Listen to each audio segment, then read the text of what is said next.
Hello friends, स्वागत है हमारे चैनल वी टेक्निकल में। आज की इस वीडियो में हम सीखने वाले हैं माइक्रोसॉफ्ट एक्सेल में एम्प्लॉय सैलरी शीट बनाना। अगर आप एक एज एक्सेल ऑपरेटर जॉब करते हैं या कंप्यूटर से रिलेटेड जॉब करते हैं या अकाउंटेंट की जॉब करते हैं तो आपको एक्सेल में एम्प्लॉय की सैलरी शीट बनानी आनी चाहिए। अगर आप एक्सेल में बिगिनर हैं तो आपको एक्सेल में एम्प्लॉय की सैलरी शीट बनानी आनी चाहिए, क्योंकि वह बहुत ज़्यादा इंपॉर्टेंट है। आज की इस वीडियो में हम एक्सेल में एम्प्लॉय सैलरी शीट बनाने वाले हैं। इसमें आप देखेंगे मैंने पहले से ही एक्सेल में एम्प्लॉय की सैलरी शीट बनाई हुई है, जिसमें आप देखेंगे हमने आईडी नंबर ले रखे हैं, एम्प्लॉय के नेम ले रखे हैं, डेजिग्नेशन ले रखी है, बेसिक सैलरी ले रखी है, अटेंडेंस हमने ले रखी है।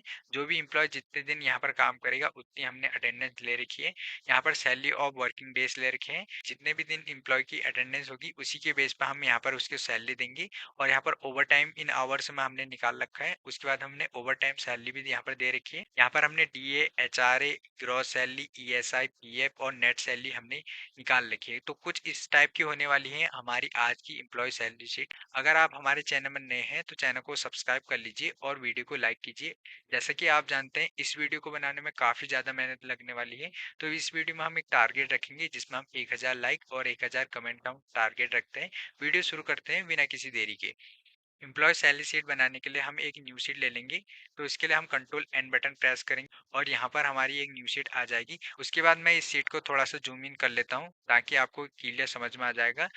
तो कुछ इस टाइप से हम जूम इन कर लेंगे। उसके बाद हम क्या करेंगे, यहाँ पर स्टार्टिंग के 3 रो को छोड़ देंगे और चौथी रो में आएंगे और इसके फर्स्ट सेल में आएंगे और यहाँ पर हम टाइप कर देंगे आईडी नंबर। उसके बाद हम नेक्स्ट सेल में टाइप करेंगे एम्प्लॉय नेम।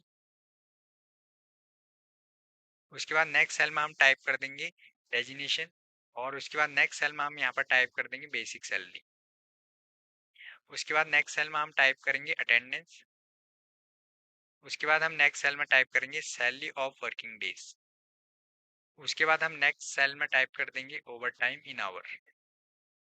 उसके बाद हम नेक्स्ट सेल में टाइप करेंगे ओवर टाइम सैलरी।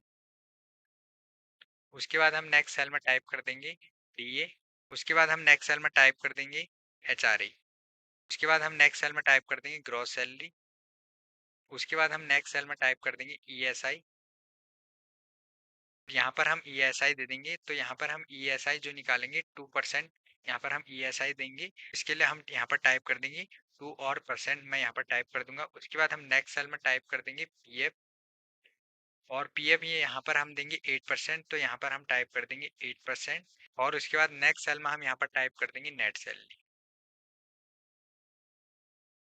यहाँ पर हमने हेडिंग टाइप कर ली है।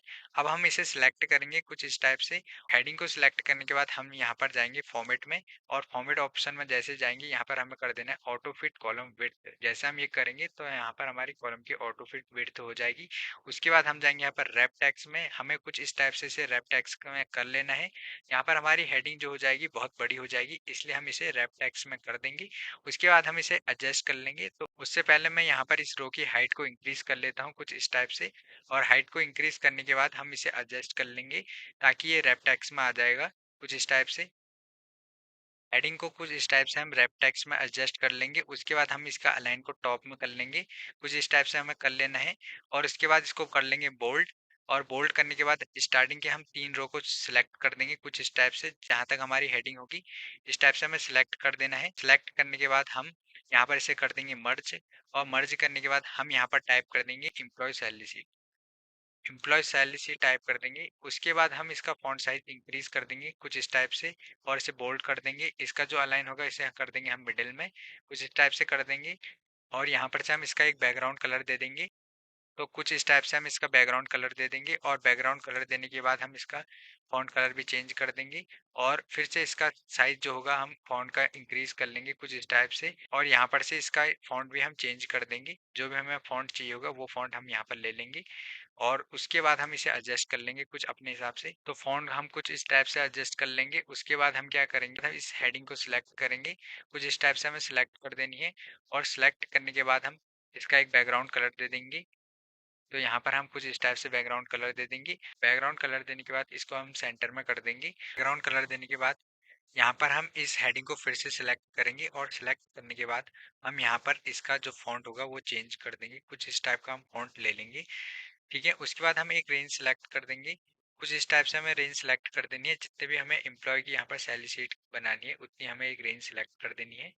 और रेंज सेलेक्ट करने के बाद इसमें हम एक बॉर्डर दे देंगे, तो यहाँ पर हम ऑल बॉर्डर कर देंगे, तो यहाँ पर हमारा एम्प्लॉय सैलरी शीट का एक टेबल रेडी हो जाएगा। अब हम यहाँ पर एम्प्लॉय आईडी देंगे, तो इस कुछ इस टाइप से हम एम्प्लॉय आईडी टाइप कर देंगे और इन दोनों को सिलेक्ट करेंगे और नीचे को ड्रैग एंड ड्रॉप कर देंगे। ठीक है, कुछ इस टाइप से ड्रैग एंड ड्रॉप कर देंगे। यहाँ पर आप एक चीज को नोट कीजिए, जिस भी फील्ड में आप जॉब करते हैं तो वहाँ पर आपको एम्प्लॉय आईडी मिलेगी, तो यहाँ पर आपको एम्प्लॉय आईडी टाइप कर देनी है। उसके बाद आपको एम्प्लॉय के नेम टाइप करने हैं, तो यहाँ पर मैं टाइप कर दूंगा एम्प्लॉय के नेम, तो मैंने टाइप कर दिया रमेश। और रमेश के बाद हम टाइप कर देंगे सुरेश, और उसके बाद मैं टाइप कर दूंगा महेश, और यहाँ पर मैं टाइप कर दूंगा एम्प्लॉय का नेम ललित, और यहाँ पर मोहन, और यहाँ पर मैं टाइप कर देता हूँ हरीश। तो यहाँ पर मैं कुछ इस टाइप के एम्प्लॉय के नेम टाइप कर दूंगा। उसके बाद मैं यहाँ पर टाइप करूंगा उनकी पोस्ट। ठीक है, पोस्ट को हम डेजिग्नेशन बोलते हैं, तो मैं यहाँ पर टाइप कर दूंगा इसकी पोस्ट को मैनेजर। ठीक है, ये यहाँ पर मैनेजर है। उसके बाद मैं यहाँ पर टाइप कर दूंगा असिस्टेंट मैनेजर है। ठीक है, उसके बाद मैं इसकी पोस्ट को दे देता हूँ सुपरवाइजर, और मैं यहाँ पर टाइप कर देता हूँ स्टाफ, और इसे भी मैं स्टाफ। ठीक है, और यहाँ पर मैं टाइप कर देता हूँ हेल्पर। तो यहाँ पर मैंने कुछ इस टाइप से इनकी डेजिग्नेशन दे दी। तो इसके बाद हम यहाँ पर इसकी बेसिक सैलरी देंगे। बेसिक सैलरी हम अपने हिसाब से दे देंगे, तो यहाँ पर मैं 50,000 इसकी बेसिक सैलरी दे देता हूँ। इसकी मैं सैलरी दे देता हूँ 35,000, और इसकी दे देता हूँ 25,000, और यहाँ पर स्टाफ की सैलरी में दे देता हूँ 20,000। ठीक है, और यहाँ पर मैं हेल्पर की सैलरी दे देता हूँ 15,000। उसके बाद हम यहाँ पर इनकी अटेंडेंस देंगे, तो मैनेजर की जो अटेंडेंस है 28 डे है। ठीक है, और जो इसकी असिस्टेंट मैनेजर की है वो है 25, और सुपरवाइजर की है 29, और जो यहाँ पर स्टाफ है उसकी मैं दे देता हूँ 25, और इसकी भी 25 दे देता हूँ। ठीक है, 25 और यहाँ पर हेल्पर की दे देता हूँ केवल 24। ठीक है, यहाँ पर एक चीज आप नोट कीजिएगा, यहाँ पर हम केवल अभी नॉर्मली ही डेटा टाइप करेंगे, उसके बाद हम कैलकुलेशन एक ही बार में ही करेंगे। तो यहाँ पर मैं नॉर्मल जो डेटा होता है वो टाइप कर लेता हूँ। यहाँ पर मैं ओवर टाइम आवर्स इनके दे सकता हूँ। ठीक है, तो यहाँ पर मैं 50 घंटे दे देता हूँ इसके आवर्स, और यहाँ पर इसके तो मैं दे देता हूँ 24, और इसके 15, इसके 25, और इसके 30 में दे देता हूँ, और यहाँ पर इसके दे देता हूँ मैं 60। ठीक है, हेल्पर ने बहुत ज़्यादा काम कर रखा है यहाँ पर। ठीक है, ओवर टाइम इन आवर में। ठीक है, हम कुछ इस टाइप से दे देंगे, और इसके बाद मैं बेसिक सैलरी से कुछ इस टाइप का डेटा सिलेक्ट कर लेता हूँ। ठीक है, सिलेक्ट करने के बाद इन्हें कर देता हूँ सेंटर, और यहाँ पर मैं एम्प्लॉय आईडी को कुछ इस टाइप से सिलेक्ट कर दूंगा और इसे भी सेंटर में कर दूंगा। ठीक है, अब हमारा जो यहाँ पर फॉर्मेट है वो रेडी हो चुका है, और नॉर्मल जो हमने डेटा टाइप करना था वो हमने कर लिया है। अब हम यहाँ पर निकालेंगे salary of working days employ की। ठीक है, अब यहाँ पर एक चीज आप नोट कीजिएगा, यहाँ पर जो मैंने अटेंडेंस ले रखी है वो मैंने यहाँ पर सितंबर मंथ की ले रखी है। ठीक है, तो सितंबर मंथ में 30 डेज होते हैं, तो यहाँ पर ये 28 डे प्रेजेंट था। ठीक है, मैनेजर, तो इसके लिए मैं क्या करूँगा, इसके मुझे सैलरी ऑफ वर्किंग डेज निकालना होगा, तो हम एक दिन की सैलरी निकालेंगे, और यहाँ पर हम इसकी 28 डे की हमें सैलरी देनी पड़ेगी। इसके लिए हम क्या करेंगे, हम टाइप करेंगे इक्वल, इक्वल टाइप करेंगे, उसके बाद हम सिलेक्ट करेंगे इसे। ठीक है, इसे सिलेक्ट करेंगे बेसिक सैलरी को, बेसिक सैलरी को सिलेक्ट करने के बाद हम डिवाइड कर देंगे, और 30 से हम इसे डिवाइड करने वाले हैं बेसिक सैलरी को, मल्टीप्लाई कर देंगे 28 डे से, क्योंकि हमें 28 डे के यहाँ पर उसकी सैलरी निकालनी है। उसके लिए हम करेंगे एंटर, तो जैसे मैं यहाँ पर एंटर करता हूँ तो इसकी 28 डे की सैलरी निकल जाएगी मैनेजर की। तो यहाँ पर आपको वैल्यू जो होगी डेसिमल में देखने को मिलेगी। अब यहाँ पर आप कंफ्यूज हो जाएंगे, इसके लिए आपको जाना है यहाँ पर नंबर सिस्टम में, और यहाँ पर से आपको इसकी डिक्रीज कर देनी है। ठीक है, जो भी यहाँ पर डेसिमल वैल्यू होगी वो यहाँ से आप इसे डिक्रीज कर लीजिएगा।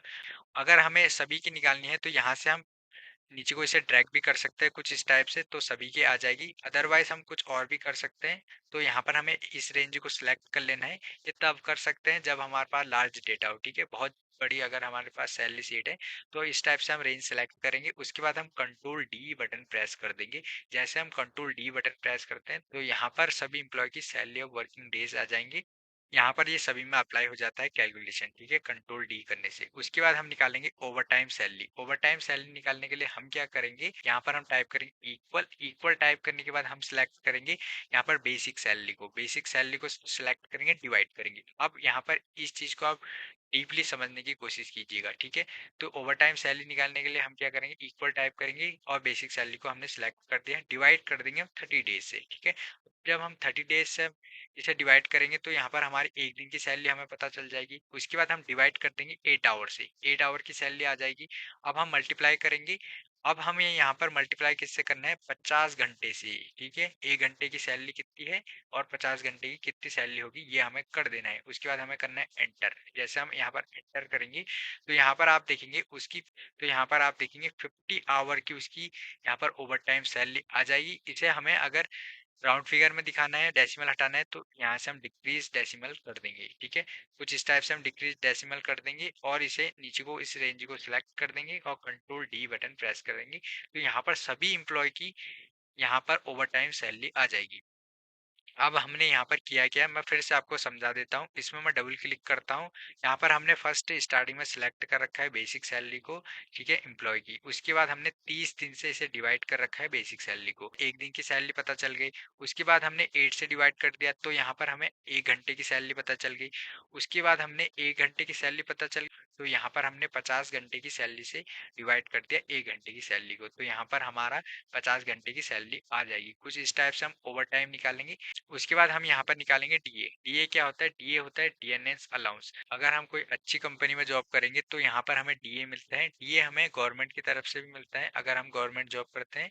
अगर हम कंपनी में जॉब करते हैं तो कंपनी भी हमें एक डीए देती है, ठीक है। हम यहाँ पर डीए भी मैनुअली टाइप कर लेंगे और एचआरए भी हम मैनुअली टाइप कर लेंगे, ठीक है। तो यहाँ पर जो एम्प्लॉय है मैनेजर, मैनेजर की हम 1000 देंगे। तो यहाँ पर जिसकी जितनी बड़ी पोस्ट होगी उतना उसे डीए मिलेगा, ठीक है। तो यहाँ पर मैनेजर को 1000 मिला है। उसके बाद यहाँ पर असिस्टेंट मैनेजर को 800 मिला है। उसके बाद इसको मिला है 700 और उसके बाद स्टाफ को 500 मिला है और इसे भी 500 मिलेगा। और यहाँ पर जो हेल्पर है उसे केवल 300 यहाँ पर डीए मिला है, ठीक है। तो यहाँ पर हम मैनुअली इसे भी टाइप कर लेंगे। उसके बाद हम एचआरए टाइप करेंगे, ठीक है। एचआरए भी एक हाउस रेंट अलाउंस होता है, ये भी एक अलाउंस होता है। जैसे डीए होता है वैसे एचआरए भी होता है, ठीक है। तो उसके लिए कंपनी हमें एक अलाउंस प्रोवाइड करती है जिसमें हमें कुछ अलाउंस दिया जाता है। जैसे यहाँ पर मैनेजर है, मैनेजर को 8000 अलाउंस दिया जाएगा, ठीक है, एचआरए। उसके बाद यहाँ पर असिस्टेंट मैनेजर है, उसे केवल 7000 दिया जाएगा, ठीक है। उसके बाद सुपरवाइजर को केवल 5000, ठीक है। यहाँ पर हम अपनी मन से लिख रहे हैं। आप जिस भी कंपनी में जॉब करते हैं वहां पर जो भी अलाउंस मिलता है वही आप यहाँ पर टाइप करेंगे, ठीक है।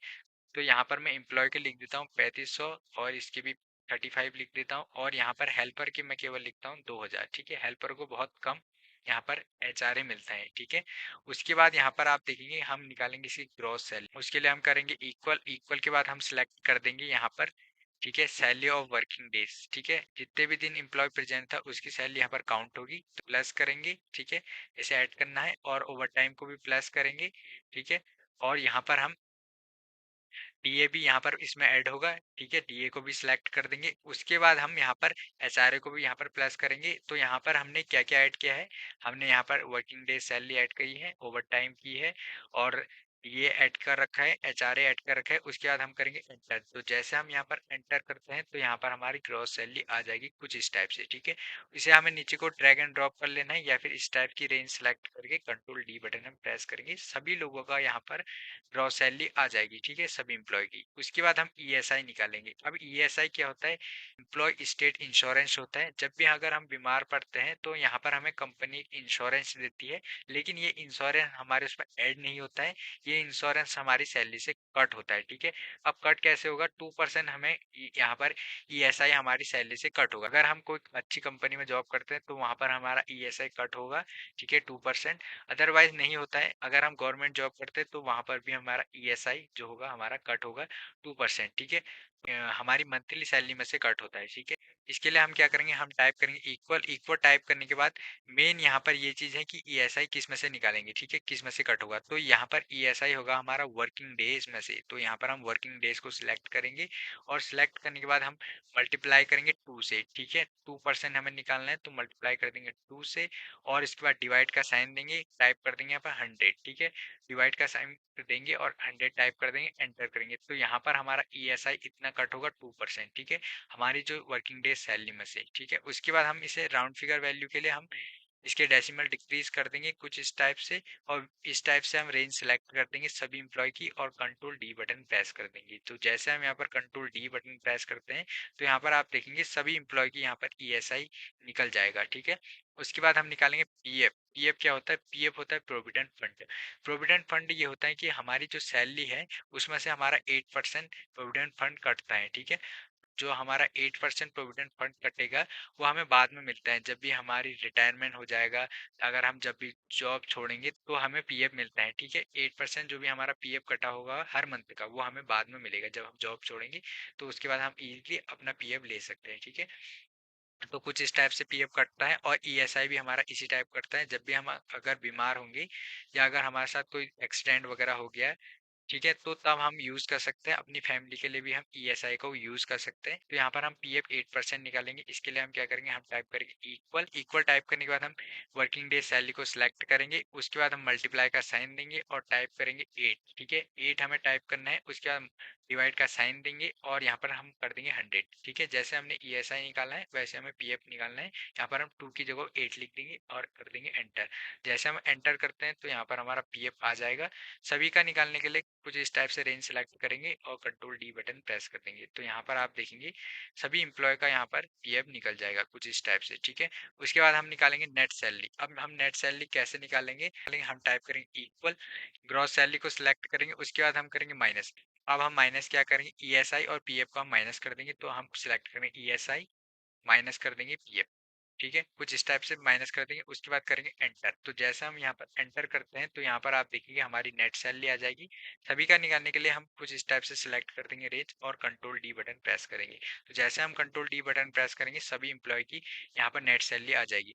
तो कुछ इस टाइप से हम एक्सेल में एम्प्लॉय की सैलरी शीट बनाते हैं। अगर मैं किसी एम्प्लॉय की यहाँ पर बेसिक सैलरी चेंज करता हूँ, जैसे इसकी एम्प्लॉय की, ये मान लीजिए कि ये पुराना एम्प्लॉय है तो इसकी सैलरी मैं अगर कर देता हूँ 25 कर देता हूँ, ठीक है। 25 कर देता हूँ, 25,000, और एंटर करता हूँ। तो यहाँ पर आप देखेंगे उसका पीएफ भी चेंज हो जाएगा, नेट सैलरी भी चेंज हो जाएगी। यहाँ पर आप देखेंगे उसकी ग्रॉस सैलरी भी चेंज हो जाएगी, और ईएसआई भी और पीएफ भी और नेट सैलरी भी चेंज हो जाएगी। तो कुछ इस टाइप से हम एक्सेल में एम्प्लॉय की सैलरी शीट बनाते हैं। आई होप फ्रेंड आपको यह वीडियो पसंद आई होगी। अगर आप हमारे चैनल में नए हैं तो चैनल को सब्सक्राइब कर लीजिए और वीडियो को लाइक कीजिए, और कमेंट बॉक्स में जरूर बताना आपको यह वीडियो कैसी लगी। मिलते हैं एक नई वीडियो में।